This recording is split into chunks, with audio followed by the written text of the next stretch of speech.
माल हमारा आई बिया।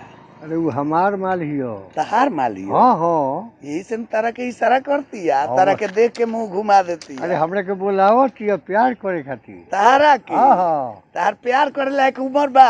अरे अब तो दिल बा बचपन की हाँ और उम्र बा 55 की। तहार हाँ। देखो न।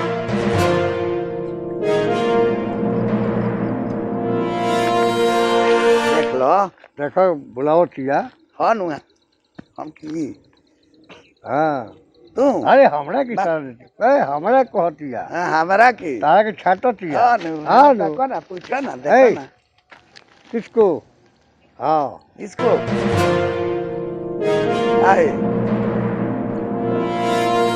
भैया हैं? मालिक हमार ही हो। अरे माल हमार हो। ना ना तारा के देख के एगो करतिया। हाँ। हाँ तारा के देखतिया त लजातिया। देखत ना तारा के देख के भड़कतिया। ना इशारा हमरा के करतिया। देखो देखो देखो तो अरे आँख मारतिया हमरा के चली। तारा के आँख हाँ हाँ मारतिया। कहतिया चली। तारा के हाँ आँख मारतिया। कहते चली। तारा के हैं? ये हमार माल हियो। अरे हमार दिल ही हो। तार दिल ही। हाँ दिल ही हो। सुनो तू अब पुरानिया भइल। हाँ। आ उ हमरा के माने बुझत अब का कही। अरे हमार अब हो जाए तो काम तहार होई बाद में से तहार ढेर दिन रहे के बा हमरा ढेर दिन रहे के ई नहीं बात के। सही बा, लेकिन देख लो ओकरे से पूछा जाओ। ओकरे से पूछाओ केकरा के चाहतिया। ओकरे से पूछाई। हाँ। आज मनबो कि ना मनबो? हमारे जेकरा के चाही ओकरे संगे जाई। मनबो कि ना मनबो? माने देखो जब चाहे तो जेकरा के हारू का हमरा के इशारा करतिया। ताकि सारा करतिया। हमरा के इशारा करतिया। बेसी बोलो मार के ही बेला हम कहते दूसरे के परिवार की तारुन लड़त तारो झगड़त तारो दूसरे के परिवार से काहे रउआ का बुझाई परिवार हमरा दोस्त के ही हो। आ उ हमरा के इशारा करतिया। ई बुढ़ारी में परिकल। अरे हमार ही थियो। ना ना ना हम ओकरा से पूछे जे उ केकर परिवार हियो केकर हित हियो। पूछियो कैसे रहुए कि केकरा के चाहतिया। हैं रहुए पूछियो केकरा के चाहतिया। पूछता नहीं ओकरा से जे केकरा के चाहत। अरे रउआ नहीं ना तो दोनों जना के उहे व्यवस्था करी। रउआ नहीं जानत महाराज उ हमरा के रोज बुलावे ले। आई हमरा पीछे पीछे बूढ़ा ना, लग जाता। हम पूछता नहीं ओकरा से। पूछी जाई रहुआ। पूछी जाई। तू केकरा के चाहत तारू एमे? अरे हुंगरा के ना आओ बूढ़ऊ के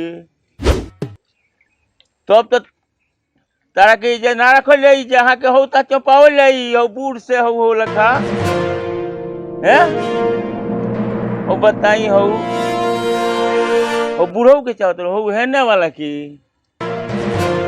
आज सच बताओ।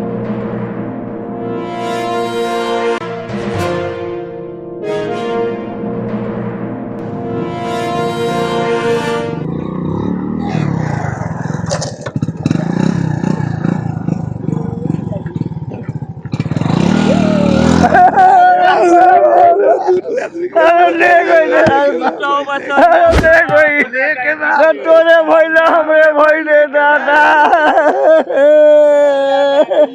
अरे रौरो बतवा ना मरल गोदा।